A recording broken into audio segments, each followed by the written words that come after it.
পঞ্চমতলা বিশিষ্ট নতুন ভবনের ফাঁকা কক্ষে জমে আছে ধুলো। চুরি হয়ে যাচ্ছে আসবাবপত্র, টিভি ও পানির ট্যাপসহ গুরুত্বপূর্ণ সামগ্রী। ফাঁকা কক্ষে জমে রয়েছে ময়লা আবর্জনার স্তূপ। সেখানে বসছে মাদকের আড্ডা।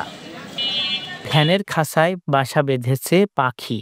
আর ব্যবহার না হওয়ায় দিন দিন নষ্ট হচ্ছে ঝিনাইদহের কোটচাঁদপুর উপজেলা স্বাস্থ্য কমপ্লেক্সের নতুন ভবনের গুরুত্বপূর্ণ যন্ত্রাংশ।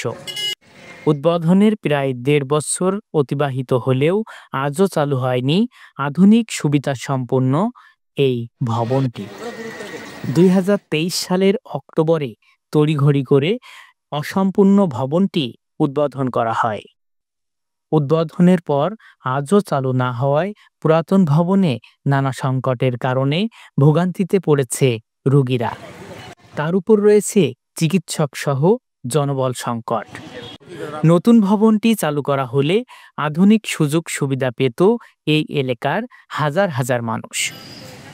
তাই দ্রুত হাসপাতালের নতুন ভবন চালু করার দাবি স্থানীয়দের। আমরা মনে করেন যে এই রুগী বর্তমান যে ক্যাবিনগুলো আছে এখানে সময়তে অনেকটাই রুগীর চাপ হয়, যে অনেক মানুষের নিচেই থাকতে হয়, অথচ ৫ তলা বিল্ডিং পড়ে রয়েছে সেটা অবদ্ধ, মানে তৈরির পরেও সেগুলো অবদ্ধ হয়ে পড়ে রয়েছে। সেগুলো যদি অতিরিক্ত দ্রুতভাবে যদি চালু করা হয় তাহলে দেখা যাচ্ছে ডাক্তারগুলোও পরিবেশ পরিস্থিতি মেনটেন করতে তাদেরও সুবিধা, বা রুগীপত্র আসলে তাদেরও চলাফেরার সুবিধা, বা ডাক্তারগুলো পরিবেশ পরিস্থিতি মেনে রোগীগুলো নিয়ন্ত্রণ করা যায়। নতুন বিল্ডিং ধরেন এত বড় একটা বিল্ডিং, এটা কোনো ডাক্তার ফাক্তার কিছু নেই। এই ধরেন সকালবেলা আইসি মেয়ে দুটো নিয়ে দাঁতের ডাক্তার দেখাবো আর চোখের ডাক্তার, দেশে ঘোরাঘুরি করছে, কোনো জায়গায় কোনো লোকজন নেই। শুধু একটা অফিসে দেখলাম দুটা লোক আছে আর কেউ নেই। আর পুরোনো ধরেন ওখানে লোকজন বোঝায় ধরছে না, কিন্তু নতুনটা কোনো কাজ হচ্ছে। খরচ খেতে এত বড় একটা বিল্ডিং করে, বিল্ডিংয়ে কোনো ভালো ডাক্তার নেই, কোনোটা ভালো ইয়ে নেই, এত দামি দামি জিনিস এসে চুরি হয়ে যাচ্ছে। তাহলে এই এতক্ষণ বিল্ডিং যদি চালু থাকতো তাহলে তো এই জিনিসগুলো চুরি।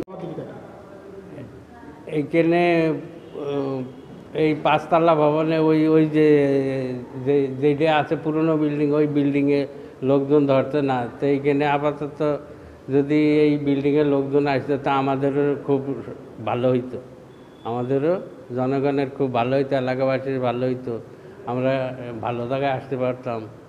এই যে এই নতুন বিল্ডিংয়ে যে এত টাকা খরচ করে যে তৈরি করা হয়েছে, অথচ এখানে কোনো রোগী নেই বা এখানে খালি পড়ে আছে। আসলে ভাই হাসপাতালে যে এত খরচ খরচা করে মানুষের সুবিধার জন্য, আমাদের সুবিধার জন্য করা হলো, ধরেন এত কোটি কোটি টাকার খরচ, কিন্তু আসলে এখান থেকে আমরা কেউই সুবিধা পাচ্ছি না। যদি হাসপাতালটা চালু হয় তাহলে আমাদের এলাকার লোকজনের জন্য খুবই সুবিধা এবং একটু উন্নত মানের সেবা পাই। এই যে কোনো কিছু হইলে হুট করে যশোরে খুলনা রেফার করা, এগুলো থেকে অন্তত মানুষ এই সুবিধাগুলো পাবে, এই সুবিধা থেকে আর বঞ্চিত হবে না।